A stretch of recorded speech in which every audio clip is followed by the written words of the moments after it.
డిపార్ట్మెంట్లో ఎక్సలెంట్గా సర్వీస్ చేస్తూ గవర్నమెంట్ పరంగా అండ్ జేసీస్లో ఒక టాప్ పొజిషన్లో ట్రైనింగ్ నేర్చుకుంటూ మనకి ఇప్పుడు ట్రైనింగ్ మాడ్యూల్ మొత్తాన్ని డిజైన్ చేస్తున్న none other than Uday Bhaskar గారిని గట్టి చప్పట్లతో 1 2. Thank you sir, thank you so much, thank you very much అండి. ఒకసారి ఒక వేటగాడు రామచిలుకలను పడదామని చెట్టు దగ్గరికి వెళ్తుండగానే ముని అతనికి ఎదురుగా వచ్చాడనమాట. ఆ ముని ఏం చెప్పారంటే, అయ్యా వద్దండి, ఎందుకంటే రామచిలుకలు కదా, వదిలేసేయండి ఈసారికి అని చెప్పి అడిగాడు. కానీ ఏ మాత్రం అతను ఆలోచించకుండా, లేదండి నా అవసరం కూడా మీరు గుర్తించండి అని చెప్పి అతన్ని కన్విన్స్ చేసి ఆ దారిలో వెళ్ళడానికి రెడీ అయ్యాడు అనమాట. అప్పుడే ఆ ముని ఏం చేశాడంటే రామచిలుకలకు ఒక మాట నేర్పించాడు. ఈ వేటగాడు చాలా తెలివైనవాడు, దీనికి మనల్ని పట్టుకోవడం కోసమని ఒక వల వేస్తాడు, దాంట్లో గింజలు కూడా వేస్తాడు, మనం మాత్రం వల్ల చిక్కొద్దు అన్న మాట నేర్పించాడు అనమాట. ఆ మాట ప్రతి చిలుక కూడా ఇంకో చిలుకతో చెప్తూ ఉంటుందన్నమాట. ఈ వేటగాడి దగ్గరికి వెళ్ళేసరికి, అరే నా సంగతి వీళ్ళకి ఎలా తెలిసిందే, దీనికి తెలిసిపోయింది కాబట్టి ఈసారి వద్దులే, ఇంకో దగ్గరికి వెళ్తానని చెప్పి మళ్ళీ వెళ్ళిపోయాడు. ఒక 6 నెలల తర్వాత మళ్ళీ వచ్చాడు. మళ్ళీ వింటుండగానే ఆ రామచిలుకలు అదే మాట, ఈ వేటగాడు వల వేస్తాడు, దాంట్లో గింజలు వేస్తాడు, మనం దాంట్లో చిక్కుకోకూడదు అని చెప్తాను అనమాట. అరే దీనికి ఇంకా గుర్తున్నానని అని చెప్పి మళ్ళీ ఇంకొక 6 నెలల తర్వాత వస్తాడు మళ్ళీ.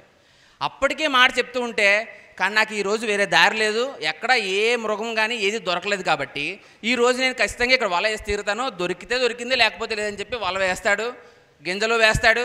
రామచిలుకలు ఆ మాట చెబుతూనే అవి తినడానికి అందులోనికి వచ్చి చిక్కుంటాయి అనమాట. అప్పుడు అరే భలే దొరికాయి అని చెప్పి వెళ్ళిపోతూ రామచిలుకల్ని పట్టుకొని వెళుతున్నా సరే కానీ అదే మాటని, వేటగాడు వల వేస్తాడు, గింజలు వేస్తాడు, దీనిలో మాత్రం మనం చిక్కుకోకూడదు అని చిక్కుకున్న రామచిలుకలు వాటితో వాడు మాట్లాడుకుంటూ ఉంటాయి. మనలో కూడా చాలామంది మనకు తెలిసిన విషయాల్లోనే ఇది నెగిటివ్ అని తెలిసినా సరే కానీ అందరికీ చెప్తున్నప్పటికీ కూడాను మనం చెబుతూనే అటువంటి నెగిటివ్ విషయాల్లో మనం ఈజీగా చిక్కుకుపోతూ ఉంటాం అన్నమాట.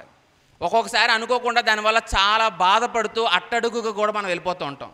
కానీ ఆ సిచ్యువేషన్లో కూడా మీరు వెనక్కి తిరిగి ఒక ఫీనిక్స్ పక్షిలాగా మీరు బయటికి రావాలి అంటే you should have a rise formula.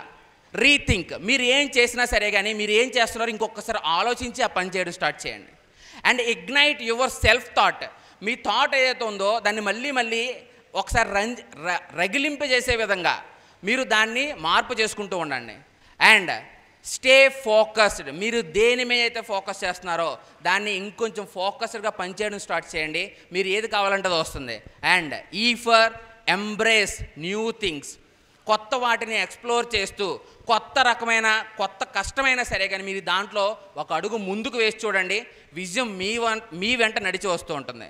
So ఒక ఫీనిక్స్ పక్షిలాగా, పంజరంలో పక్షిలా కాకుండా లేదా వల్ల చిక్కుకున్న పక్షిలా కాకుండా ఒక ఫీనిక్స్ పక్షిలాగా మీ అంతటా మీరే ఏ విధంగా రావాలనే ఆలోచనని ఫోకస్డ్గా మీరు పెడుతూ ఉంటే ఖచ్చితంగా విజయం సాధించగలుగుతారు. So thank you so much for being here and thank you so much గురూజీ for giving this great opportunity.